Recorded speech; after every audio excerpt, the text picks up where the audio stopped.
Hello everyone, I'm Susan Lee MacDonald and welcome back to my show, The Interview.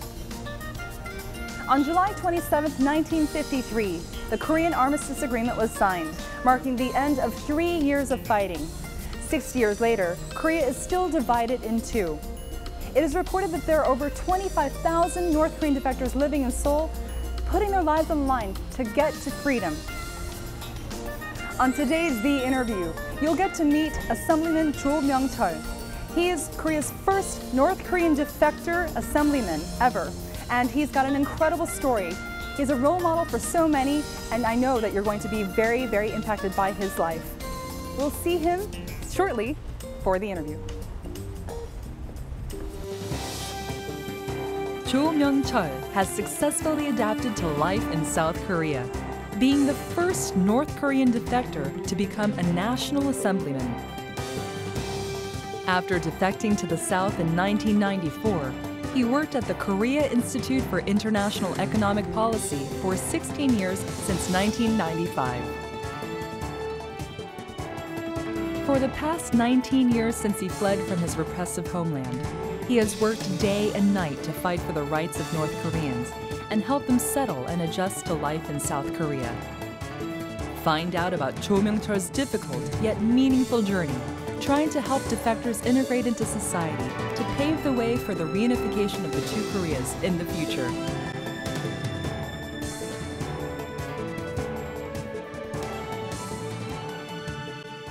안녕하세요. 반갑습니다. 안녕하세요. 네, 아주 영광입니다. 반갑습니다. 한국 국회의원으로서 정말 이렇게 만나 뵙게 돼서 정말 반갑고요. 탈북자인 분으로서 처음으로 국회의원에 들어갔다라는 얘기를 들었는데 그게 맞습니까? 예, 그렇습니다. 근데 어떻게 해서 국회에 들어가게 되셨어요? 사실은 제가 평시에 국회의원 되리라고는 꿈에도 꾸지 못했고 사실 제가 그런 자질과 능력이 있다고 생각해 보지는 못했습니다. 왜냐하면 제가 대한민국에 온 지가 지금 19년 됐다고는 하지만 여기서 나서 자라서 배우고 이 사회에서 부딪히면서 그렇게 성장해 온 과정이 아니어서 아직도 이 사회에 대한 이해와 또 이 사회에 대한 경험 또 이 사회가 가지고 있는 어떤 다양한 지식들을 충분히 몸에 체현하기에는 너무도 부족하다. 그래서 끊임없이 배워오고 있는 과정이었고 또 배우는 거는 소홀히 하지 않았는데 그러다 나니까 배우는 과정이 저한테는 다른 사람과 달리 일하는 과정이 배우는 과정이고 네. 또 배우는 과정이 곧 또 일과 연결되어 있고 그런 삶이었습니다. 네. 한 19년 동안. 그러다 나니까 일과 배움이 한데 어우러진 그런 삶인데 남 보기에는 그 일에서 좀 여러 가지 긍정적인 어떤 면들이 있지 않나고 생각했던가 봐요. 그래서 당 쪽에서 좀 와달라 라는 요청이 있어서 네. 정말 망설였어요. 근데 그 생각이 막 들더라고요. 그러니까 우리 대한민국 사회가 이제는 북한 주민에게 주는 기득권입니다. 사실. 그걸 박찼을 때는 누구도 없는 거 아니에요. 그러면 어떻게 돼요? 북한 주민들은 여전히 대한민국에서는 북한 출신이 차별받고 있다라고 생각하지 않겠어요? 그래서 그런 걸 보여주고 싶은 충동이 상당히 컸었던 것 같아요. 임기 동안에 어떤 정책을 해나가고 싶은지. 예, 그 전에 좀 말씀드릴 거는 국회가 무슨 일을 하느냐 하는 거를 간단히 말씀드릴게요. 네. 우리 대한민국 국회는 입법기관입니다. 그래서 입법기관이라고 하는 것은 법을 만들어내는 거죠. 예. 근데 그 법이 국회의원 주관적인 생각에서 국회의원의 어떤 희망적인 사항을 또 자기만을 위한 그런 법을 만드는 게 아니고 국민이 원하는 거, 국가가 원하고 국가의 발전에 도움이 되고 그런 법들을 만들어내야 되는 거죠. 우리나라는 법치국가입니다. 사회가 무슨 요구를 하는지 알아야 될 거 아니에요. 그쵸. 그러면 어떻게 됩니까? 많은 사람 만나야 됩니다. 많은 기업 만나야 돼요. 많은 사회단체들과 대화를 해야 됩니다. 이런 과정에 사회에 현재 있는 법치들이, 법 관련 제도들이 뭐가 부족하고 또 뭐가 잘못되어 있고 뭐가 또 수정돼야 되고 또 미래를 위해서 새로운 법이 뭐가 더 나와야 되고 이런 것들을 전반적으로 수렴을 해야 됩니다. 그러려면 많은 사람들 만나야 됩니다. 예, 만나야 돼요. 그리고 만나서 욕구들을 다 알아야 된다. 이걸 게으르면 법 하나 못 만듭니다. 그리고 법 하나 잘못 만들면 많은 사람이 피해를 봐요. 그땐 늦어요. 그래서 정확히 빨리 정확히 그리고 공정하면서도 신속하게 해야 돼요. 네. 그래서 제도 만들고 그 다음에 정책 감시하고 예산을 만드는 이 기능이 국회 예산의 기능인데 저희들이 특히 저 개인적으로는 더 힘든 싸움이에요. 저 개인적으로는 제도 만드는데 지식과 능력이 부족하죠. 친척도 없고 친구도 없고 동창도 없고 그 지역 연구도 없고 아무도 없잖아. 그래 어떻게 해? 근데 단 한 가지 그래도 내가 가지고 남들 못 가지고 있는 내 한 가지 무기가 있다면 뭐냐? 이 사회가 가지고 있는 동포에 대한 애정. 그래서 좀 봐주는 면이 적지 않아요. 그거 무기 하나 딱 들고 돌아다니면서 소리 지르고 울기도 하고 납작 엎드리기도 하고 소리도 지르고 이렇게 하는 거죠. 그래서 지금까지는 하여튼 그렇게 싸워왔는데 효과가 있었던가요? 효과가 많죠. 근데 효과라는 게 사실은 100이라고 하면 80, 90은 노력을 해야 됩니다. 뛰어야 돼요. 뛰어야 돼요. 뛰어다녀야 됩니다. 뛰어다니고 두드리고 싸우고 이렇게 해서 그래서 제가 1년 지났지만 한 25개 이상의 법안을 발의도 하고 25개요? 그리고 몇 개의 법안들은 이미 본회의에서 통과도 되고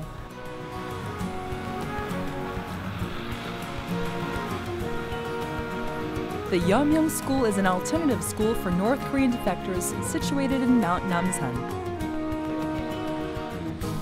Assemblyman Jo visits whenever he has time, and today he's here to encourage the students who just finished their exams. 근데 공부 잘하는 오지 마. 알았지?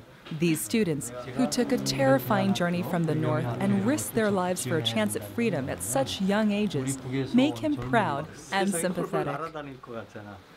Many of these students are studying hard in hopes of following the footsteps of Assemblyman Jo. 대한민국에 와서 국회의원도 되고 북한에서도 많이 배웠겠지만 아무튼 여기 와서 크게 성공했잖아요. 그러니까 정말 좀 높게 보게 되고요.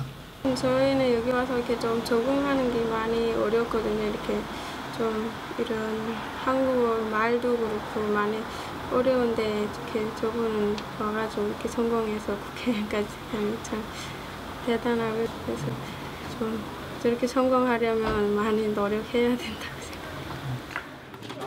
생각합니다. He understands how difficult it is for North Korean defectors to adjust to life in South Korea, especially since the two countries seem to have nothing in common except language and culture. Every time he meets a North Korean defector, he feels a strong sense of duty to aid the social integration of these pioneers in unification. 조 의원님께서 94년도에 한국에 오셨잖아요. 그 당시에 그 탈북민들이 이렇게 많지 않았었잖아요.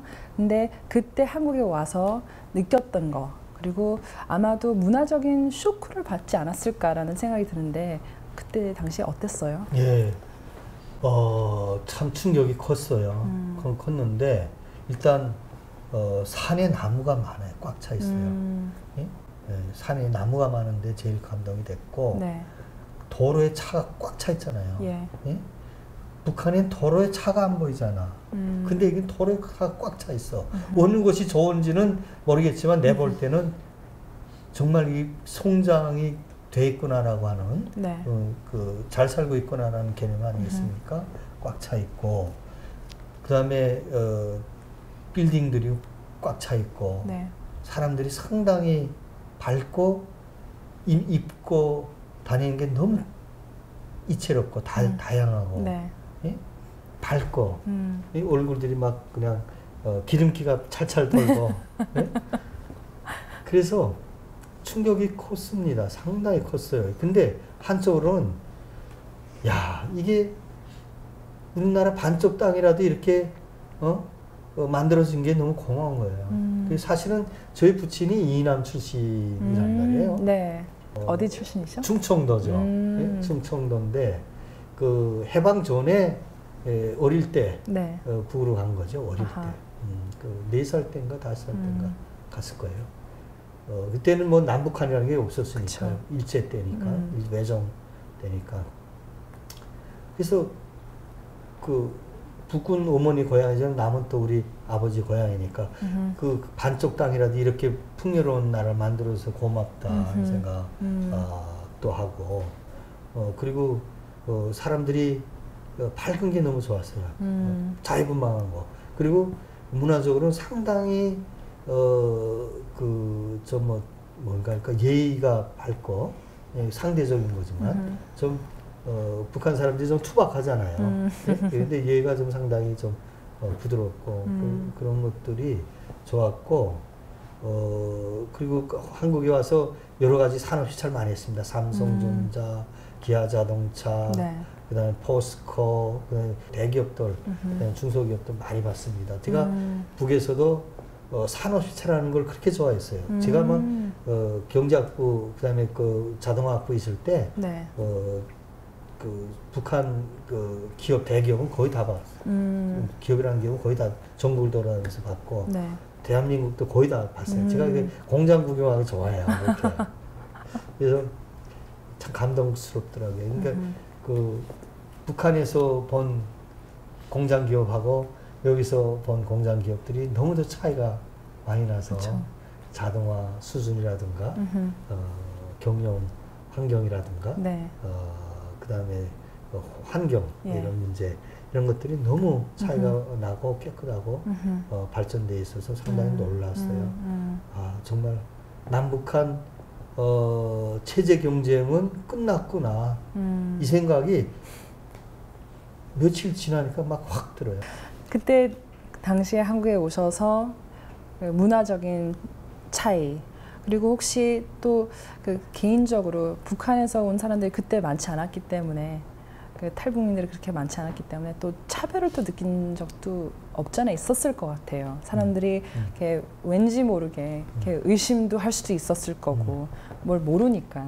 근데 그런 경험을 혹시 하셨는지 그리고 그런 경험을 하셨으면 어떤 일들이 있었는지. 차별이라는 거는 그 보이는 차별과 보이지 않는 차별이 있어요. 그렇죠? 근데 보이는 차별은 제도적인 차별, 정책적인 차별일 거고 보이지 않는 차별은 제도 밖에서 행해지는 차별이에요. 그런 것들이 많아요. 그러니까 우리가 적지 않은 이민 가는 사람들이 그 나라에서 제도적인 차별은 없는데 보이지 않는 차별 많이 받잖아요. 그쵸. 얼굴색이 다르다고 해서 그냥 피해가거나 말 안 걸거나 뭐 예. 이런 것도 이런 예. 차별인 거예요. 이렇게 예. 이런 거 있잖아요. 근데 그걸 제도적으로 어떻게 할 수가 없잖아요. 그쵸. 예? 저 사람이 어떤 사람인지 모르는데 친해서 좋을 거 없어. 그럼 피할 거 아니에요. 저 사람은 당연히 모르겠지. 저 사람은 당연히 이렇게 하겠지. 뭐 이러면서 피하는 것들 그러면 피한다는 건 기회를 안 주는 경우도 있어요. 예. 그죠? 예. 그런 것들을 스스로 이겨내야 됩니다. 그러니까 뭐냐면 그러면 내가 인정을 받을 수 있는 정도로 내가 결과물들을 차곡차곡 내나가야 되는 거죠. 정착에 있어서 가장 큰 힘이 되는 거는 취직입니다. 근데 취직도 무슨 취직이냐면 정말 일이 많으면 많을수록 좋아요. 다른 잡생각을 하지 기회를 주지 않아야 돼요. 예. 그죠? 내게 자유로운 시간이 많으면 많을수록 너무 고독한 시간이 늘어난다는 개념일 수 있어요. 탈북민들에게는. 네. 그죠? 그래서 그 일하는 시간, 그리고 일하는 시간이 적당한 대가만 받는다고 하면은 그 일하는 시간이 많으면 많을수록 좋은 거예요. 그죠? 네. 근데 저 같은 경우에는 복 받았다는 게 뭐냐면 대한민국에 와서 오자마자 프로젝트, 정부 프로젝트 참가해서 일하는 사람들이 몇이나 되겠어요. 그러니까 연구소라는 거는 끊임없이 일의 시작과 끝이 없잖아요. 그렇죠? 그렇죠. 그러니까 저는 정말 밤새 일했어요. 밤새 공부했어요. 예? 근데 왜냐면 두 가지 때문에 그래요. 하나는 이게 자존심이 꼴에 자존심은 있어가지고 남한테 이렇게 모른다는 소리, 진다는 소리 이런 게 싫은 거예요. 예? 이런 게. 예. 다른 하나는 일감 자체가 내가 밤새 공부하지 않으면 안 되는 일감들이었어요. 예. 예? 차별이 뭐냐면 차별은 누구나 받지만 그 차별을 내가 어떻게 극복해내느냐 하는 게 중요하고 극복해내는 것은 기본적으로 자기 노력의 결과물을 내놓는 것으로 보여주는 것. 그것이 중요하다. 의원님은 물론 세계적으로 그 대북 정책 관련된 전문가들이 많지만 의원님처럼 그런 경험이 있는 사람은 한 명도 없는 걸로 알고 있어요. 아니 그렇지 않을 거예요. 많을 거예요. 저는 처음에 왔는데 한 달도 안 됐는데 대북 전문가라고 저한테 그러더라고요. 거기서 온 사람을 갑자기 대북 전문가라고 그러니까 그게 적응이 안 돼요. 내가 무슨 대북과 관련된 연구한 것도 아니고 남북 관계 역사를 연구한 것도 아니고 이러잖아요. 근데 뭐냐면 북한을 잘 안다고 하는 경험했다고 하는 그것만으로 와서 북한 얘기를 하잖아요. 예. 근데 북한에서 살았던 사람이 북한 얘기만큼 여기 사람이 아무리 공부해도 알겠어요. 그렇죠. 그런 의미에서 전문가 자꾸 붙이는데 사실은 경험자들이에요. 일각에서는 조 의원님께서 북한에서 정말 엘리트 중에 한 분이셨고 그리고 거기서 정말 잘 사는 집안에서 정말 좋은 집안에서 이제 커왔는데 일반 한국에 지금 이제 탈북하시는 분들하고 좀 케이스가 좀 다르다라는 시선이 없잖아 있는 것 같아요. 근데 거기에 대해서는 어떻게 생각을 하시는지? 그 당연한 얘기입니다. 그리고 또 제가 어찌 보면은 여기에 온 많은 탈북민들이 북한에서 가장 핍박받고 또 차별되어 봤던 지역 계층에서 온 분들이 안에 있어요. 예. 그 사람들을 보면 정말 미안해요.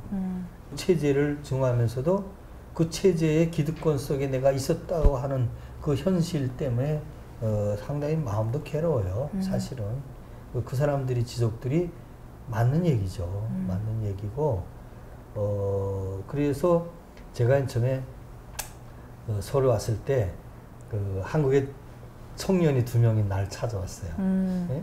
찾아왔는데 이 친구들이 2명이 어디에 있던 친구냐면 여덕 수용소에 있던 친구들이에요. 그래서 선생님하고 날 찾아왔어요. 네. 근데 제가 걔들을 보면서 너무 내가 걔들을 너무 죄짓는 마음도 있고 불쌍도 하고 죄짓는 마음도 있잖아요. 나 때문에 그런 것 같고 막 그래서 한테 걔들을 저희 집에서 같이 데리고 살고도 그랬어요. 네? 근데 잘 먹고 잘 산다는 게 지금 대한민국 일반 주민이 북한 장관들보다 더 잘 살아요. 그 상대적인 개념인 거예요. 예, 예. 우리 대한민국이 얼마나 이제 발전한다면 거기서 장관이라 해봐야 그 국가에서 주는 배급제에서 식료품 이런 거 논아주고 입을 것 좀 논아주고 이런 걸 좀 더 잘하는 것 뿐인데 그걸 한국하고 대비하면 여기서 못 사는 사람보다도 못해. 네? 상대적인 거니까. As the top North Korean expert for the past 18 years, and currently as a National Assemblyman, Assemblyman Joe makes every effort to help ensure national security. Furthermore, using every bit of his energy towards reunification and North Korean human rights, and through his vast experience and knowledge, he puts into practice everything he knows through his role as assemblyman towards a unified Korea.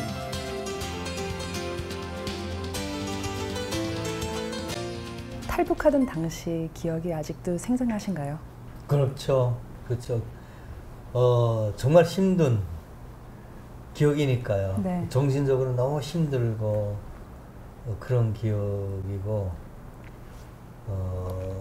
사실 그때 기억을 일부러 잊으려고 살아왔던 19년일 수도 있어요. 그때가 너무 아팠으니까요. 힘들고 그러니까 베이징에서 떠났는데 그때 떠난다는 거는 무슨 의미인가 하면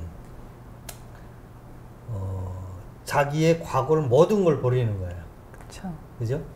모든 사람은 자기와 부모, 형제와 가족과 친척과 친구와 더 나아가서는 고향 사람들, 스승과의 관계, 뭐 제자와의 관계, 뭐 전부가 연결돼 있잖아요. 예. 그게 한 인간의 인생인 거예요. 한 인간이 나서 죽을 때까지 얼마나 많은 인연을 가지고 형성이 됩니까? 그죠?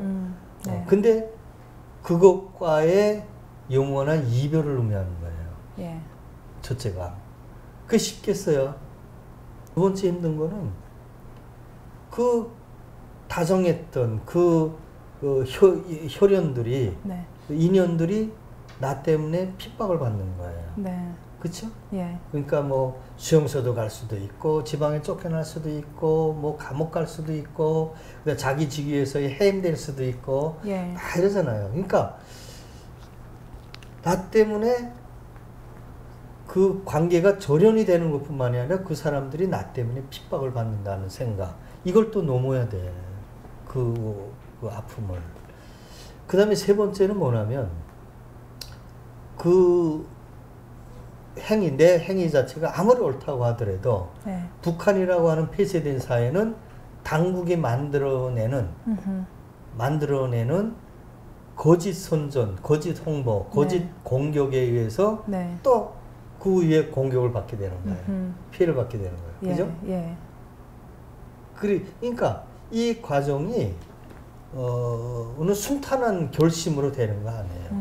그리고 그때 당시는 더 했어요. 그때 네, 당시는 대한민국으로 오는 사람이 별로 많지도 않았고 그렇죠. 그랬어요. 그러니까 그때 당시 제가 94년도 왔을 때 그때 전체 탈북민이 6.25 이후에 한 80년대 이후인가 그때 총리는 90몇 명밖에 안 됐어요. 제 개인적으로는 지금 이렇게 말하고 있어요. 그때 당시 그 끓어오르는 분노, 그 다음에 북한 정권에 대한 그 분노, 네. 그 다음에 나 혼자 소위 생각했던 어떤 젊은 시절의 어떤 정의, 예? 뭐 이런 것들이 증오와 정의를 향한 그 어떤 마음, 이런 것들이 이자 말한 그 아픔을 초월할 때 이런 행위가 나오는 거다. 예. 이렇게 생각을 해요. 너무나도 힘든 결정을 하게 된 그 계기가 뭐 있었을 것 같은데 그 나만의 올 수밖에 없었던 어떤 이유가 있었을 것 같은데 그리고 또 기회도 아마 좀 기다려야 됐었을 거고요. 근데 그 이유가 뭐 여러 가지가 있었겠지만 어떤 딱 한 가지의 어떤 사건이나 이벤트가 있어서 이때가 나의 찬스다. 이때 진짜 떠나야 되겠다라는 결심을 한 적이 있었는지. 그 어떤 그 계기를 통해서 이런 거 단행할 수는 없어요. 그러니까 그 모든 아픔을 초월할 수 있는 축적된 뭐 울분이 있어야 됩니다. 울분, 예. 울분 증오, 예? 그런 것들이 있어야 되잖아요.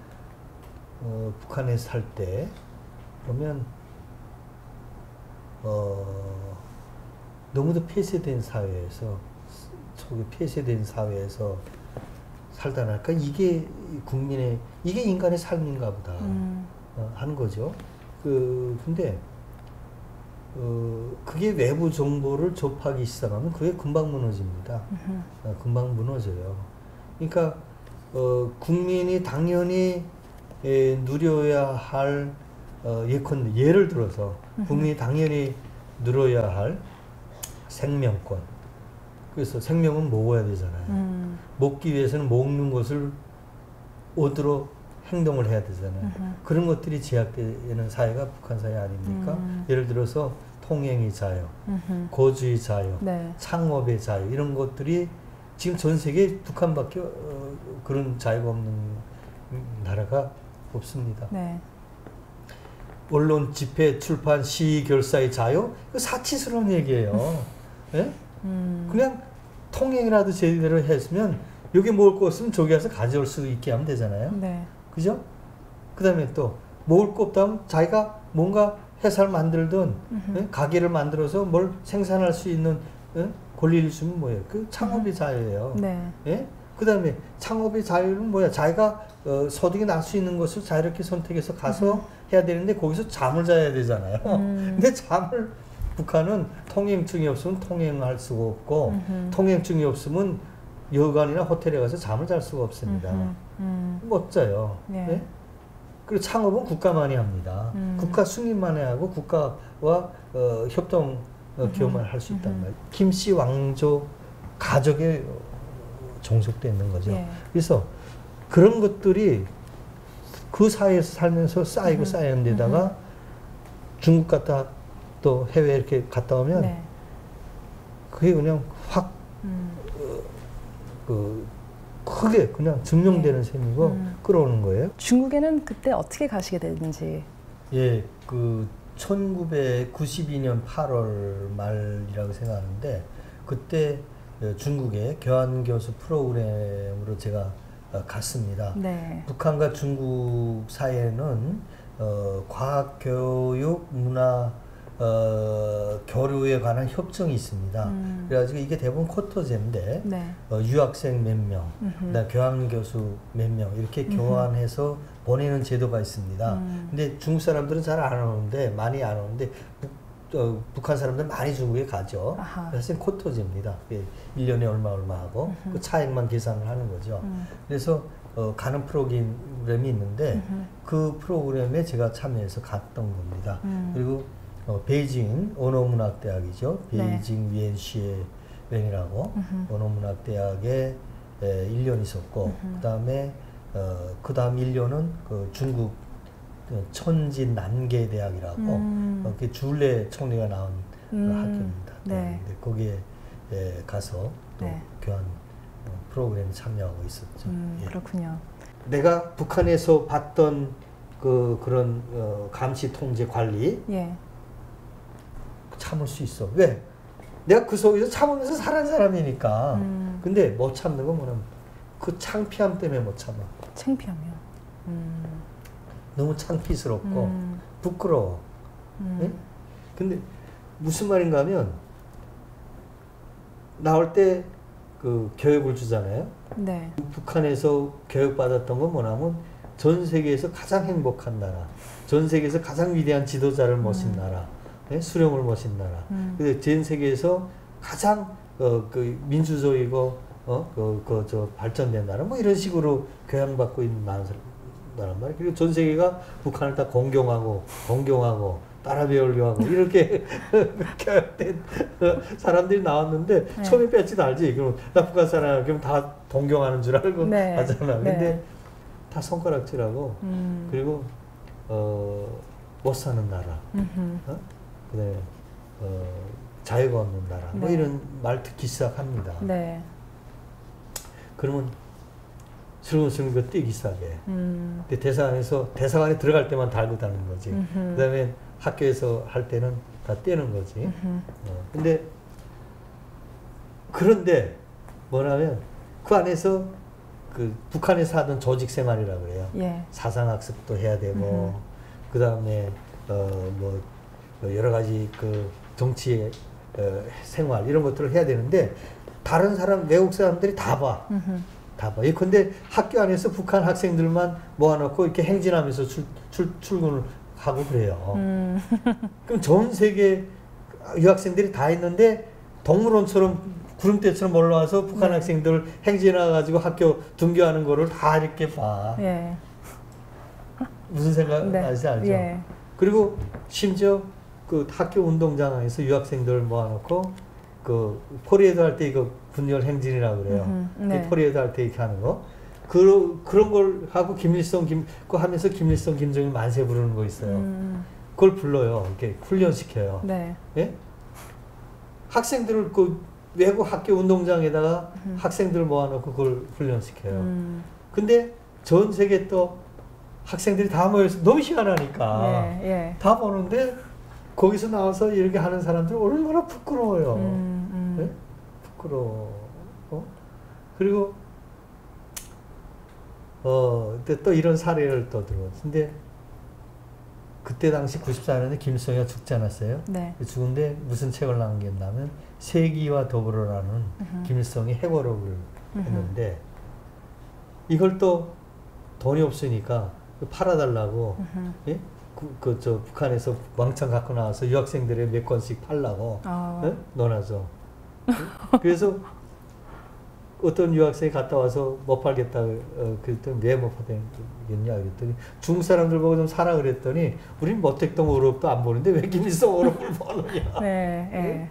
그런 일도 있어요. 그랬다고 네. 이 사람이 또 김일성이 저놈을 또 건드렸다고 거기서 싸우다가 매 맞아가지고 병원에 실려가고 또 그다음에 한번 울분을 토했던 거는 언젠가면 1월 1일 날 신년이라는 게 모두를 이렇게 좀 기쁘게 해주는 그렇죠. 감정을 좀 업을시키는 이런 건데 우리는 북한 사람들은 국내에서도 그렇고 1월 1일 설날이 그렇게 싫은 거예요.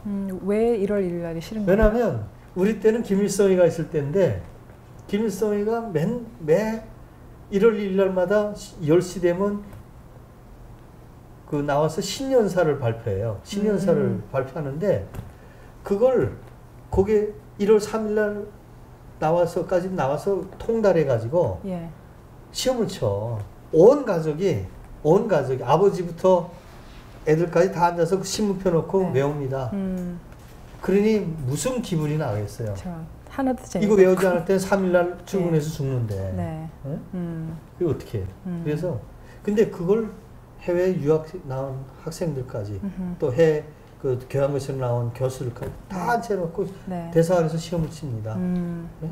그러니 뭐 그 호텔 그다음에 유학생 숙사 뭐 이런 데 전부 해외 유학생들은 다 유학 가고 떠나고 막 하는데 북한 학생들만 오도 가도 못하고 앉아서 졸졸졸졸 외우고 있고 막 네. 그냥 그 외우는 소리가 네. 하늘천 따지면서 웅성웅성 되는 예, 그런 예. 식의 그 숙사가 그러죠. 그게 얼마나 울분이 터져. 네. 근데 그 외우는 모습을 외국인들이 뭘 외워요? 그러면 아니야 그냥 공부야 이렇게 대답하지 네. 김일성 신년사 공부야 이런 말 안 해요. 왜? 예. 부끄러워서. 참 많은 일들이 있었네요. 별 창피스러운 일들이 많아. 근데 제가 아무리 그 북한에 대한 잘못된 거 뭐 이런 거 있다고 하더라도 북한 욕하는 거 싫지 뭐나도 그죠? 그럴 거 아니에요. 내가 나서 잘한 것이고 내가 아끼는 사람들이 있는 것이고 그러잖아. 평양 김일성 종합대학교 경제학부 교수님으로 일을 하셨었는데 당시 교수 생활이 어떠셨어요? 예, 북한의 그 교수 그 생활하고 대한민국 교수 생활은 많이 달라요. 많이 다른데 기본적인 항목은 비슷해요. 예. 예컨대 대학 교수는 그게 네 가지로 그러니까 강의, 집필, 연구, 학생지도 이렇게 하는데 우리 대학 교수들은 그냥 강의와 연구 두 가지 기능이 그 집필 뭐 이런 그 연구에 다 집필이 들어가는데 예. 학생 지도 이런 건 없어요. 그러니까 이게 독재 사회에만 학생 지도가 있는 거예요. 예. 북한 사회에만. 네. 그러니까 학생들 항상 전시생활 시켜가지고 학생들이 이탈되지 않도록 네. 그 이탈되지 않도록 하는 게 뭐냐면 그 도덕적인 이탈이 아니라 네. 정치적인 이탈이 되지 않도록 항상 관리하고 감독하고 감시하는 겁니다. 그게 교수들이 또 일부분 담당하고 있는 네. 겁니다. 그래서 그런 것들을 하는 거죠. 그럼 거기 있는 모든 교수님들, 모든 학생들이 항상 긴장되어 있는 상태에서 공부를 하고 가르치고 해야 되는데 그러면 이렇게 긴장 항상 되어 있는 상태에서 누가 나를 감시를 하고 누가 나를 감독을 한다라고 생각을 한다면 사실 그 제대로 공부를 할 수 있을까 사실 좀 걱정인데 거기서 학생으로도 있으셨고 또 강의를 많이 하셨는데 그 제대로 사람들이 배울 수 있나요? 그 아주 중요한 질문을 하셨습니다. 예. 아주 본질적인 질문을 하셨죠. 학문은 자유로워야 예. 그 발전이 이루어지는 거야. 그 발전은 어디에 영향을 주냐? 경제 성장에 영향을 줍니다. 그래서 오늘과 같이 북한이 전 세계 가장 못 사는 나라 중에 대열에 들어간 이유가 예. 그런 데 있는 겁니다. 그런 데 있는 거예요. 예컨대 이런 겁니다.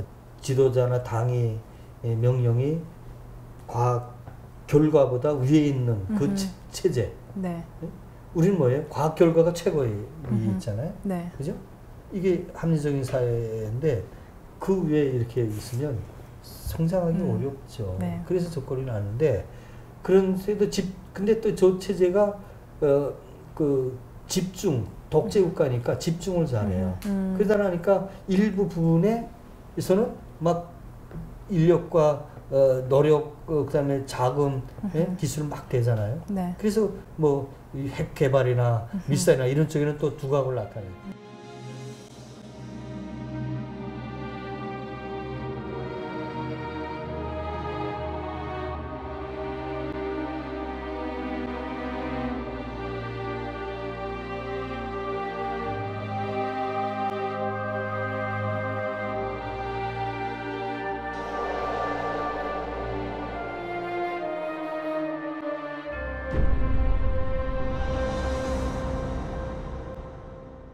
최근에 탈북하시는 분들이 굉장히 많아졌잖아요.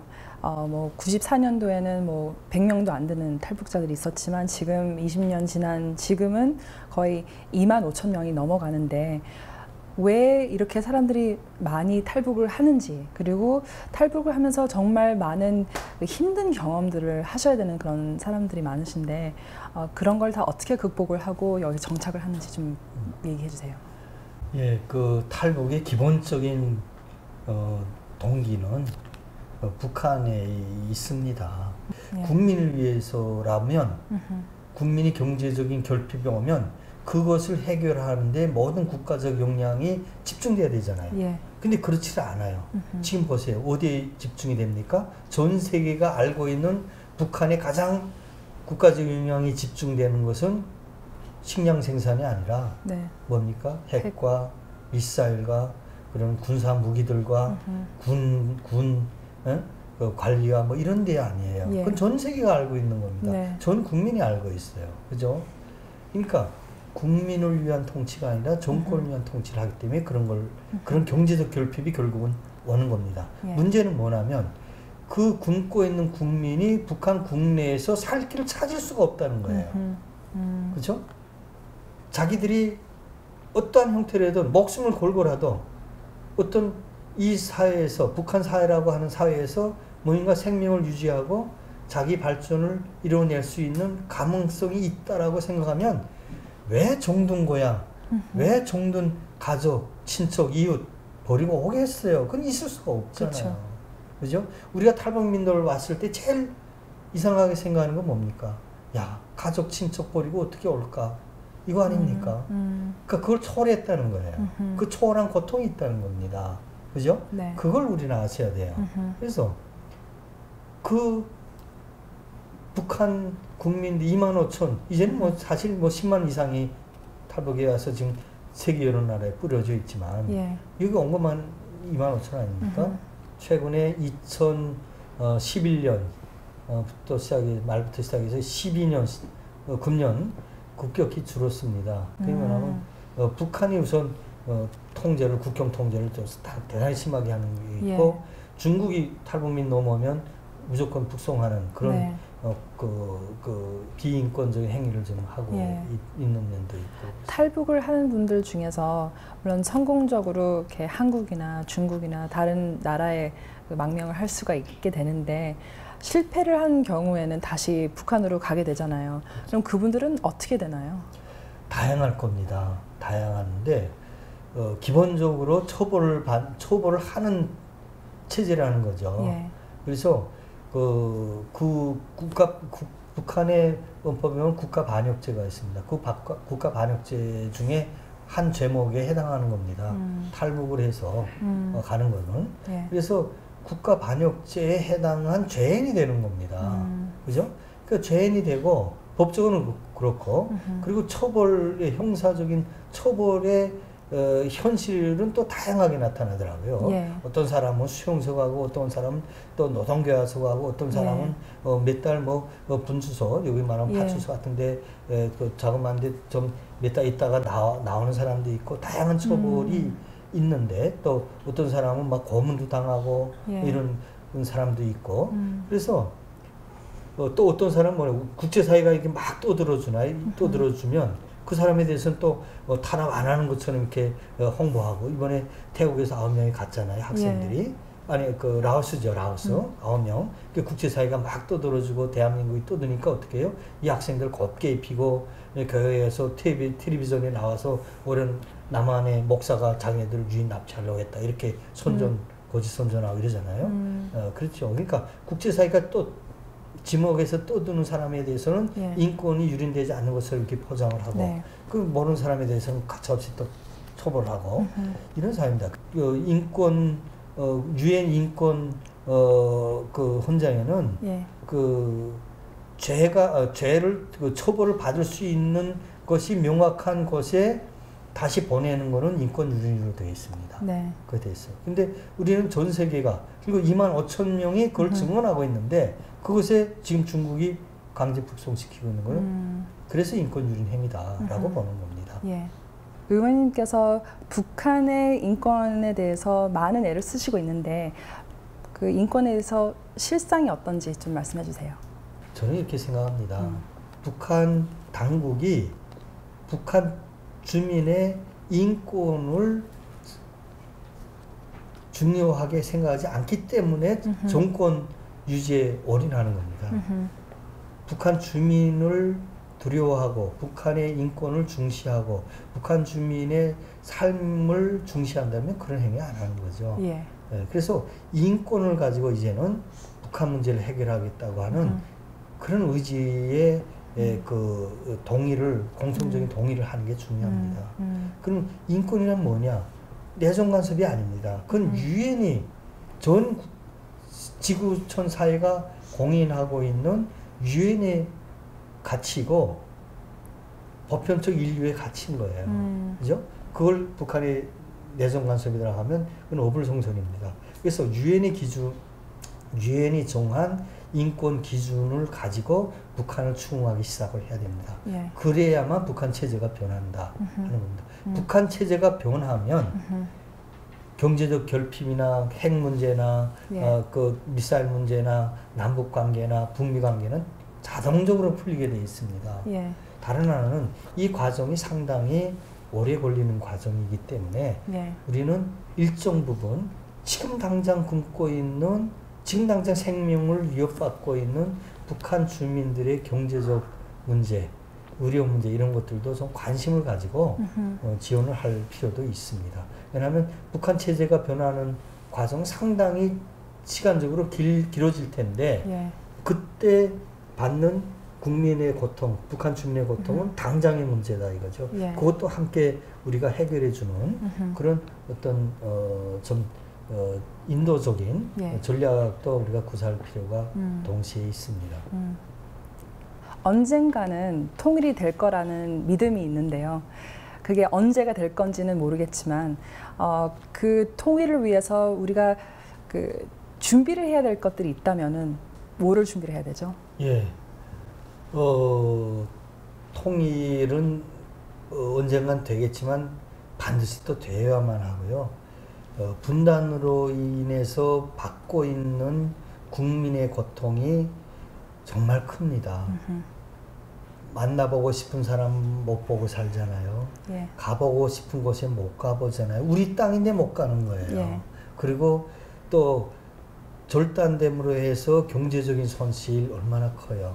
또 서로 적대함으로 해서 지출하지 않아야 될 안보 비용이 얼마나 큽니까? 그리고 또 우리 사회가 분단되어 있어서 이념적으로 갈등이 오고 그 이념적 갈등 때문에 사회적 비용이 얼마나 많이 지출됩니까? 서로 밥 먹어가고 질서하고 싸우고 예? 이러잖아요. 예. 사회적 비용도 만만치 않습니다. 그래서 통일되면 이런 것들이 다 사라질 겁니다. 그래서 통일은 돼야 되지만 어떻게 해야 되냐? 빨리 돼야 됩니다. 만약에 내일 통일이 됐다고 쳐요. 그러면은 통일이 됐을 때에 의원님께서 뭐를 먼저 하시겠어요? 저는요. 예. 저 통일되면 다시 죄송합니다.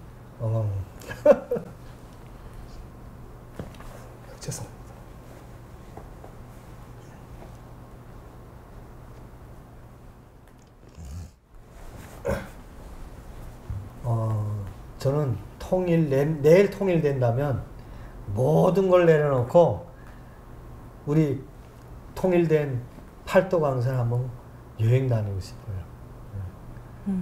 그리고 통일되면 전 모든 걸 내려놓고 이제는 좀 즐기면서 살고 싶어. 통일된 조국 즐기고 싶어. 예. 예. 조명철 의원님에게는 통일이 어떤 의미인지. 예, 저에게 통일은 이런 겁니다. 남들은 영토의 통일, 인구의 통일을 얘기하잖아요. 맞는 얘기지만 저에게는 그보다 더 깊은 의미가 있어요. 하나는 뭐냐면 아픔을 치유하는 거예요. 헤어짐으로 해서 얼마나 많은 아픔과 희생과 땀과 그리움이 쌓이는 거예요. 통일, 우리 분단은 그런 거예요. 예. 그죠? 동서독의 분단보다 훨씬 더 아픔과 피와 눈물이 있는 거예요. 그죠? 그래서 통일은 뭐냐? 아픔을 치유하는 거다. 아픔을. 그래서 마음을 통일하는 것이지 결코 만남이나 영토를 통일하는 개념이 아니다. 그래서 핏줄이 드디어 마음을 여는, 그리고 마음을 서로 하나로 함으로 해서 쌓였던 그 아픔을 치유하는, 그게 통일이다. 우리 국민에게는 통일이 곧 치료입니다. 예. 지금 1시간 동안 의원님하고 이렇게 이야기를 하게 되면서 저는 참 많은 거를 배우고 또 아주 많은 감동을 받았습니다. 과찬이십니다. 아니에요. 정말 이렇게 너무나도 멋지신 분인 것 같고, 이렇게 많은 사람들한테 희망을 주면서 그 개인 스토리가 정말 남달리 정말 이렇게 일반인들이 이렇게 상상할 수 없는 것들을 많이 경험을 하셨어요. 그래서 정말 이런 분이 이렇게 한국의 국회의원이 되셨고 참 많은 사람들을 이렇게 도와주려고 하는 이 모습이 너무나 참 멋지시고요. 앞으로도 그 북한 인권에 대해서 계속 애를 쓰시기를 바라고, 또 한국에 있는 이렇게 탈북자들을 위해서도 많은 도움을 줄 거라고 이렇게 반드시 믿고, 또 저희 프로그램이 지금 세계 188개국에 방송이 되는데 그 많은 나라들의 북한의 그 상황을 몰랐었더라면은 지금 이 상황을 통해서, 이 인터뷰를 통해서도 더 많이 배웠으면 하는 마음이고요. 앞으로 그 의원님께서 이렇게 계속 힘내시고 이렇게 아주 빛나는 삶을 계속 살기를 기원하겠습니다. 네, 고맙습니다. 예, 감사합니다. 고마워.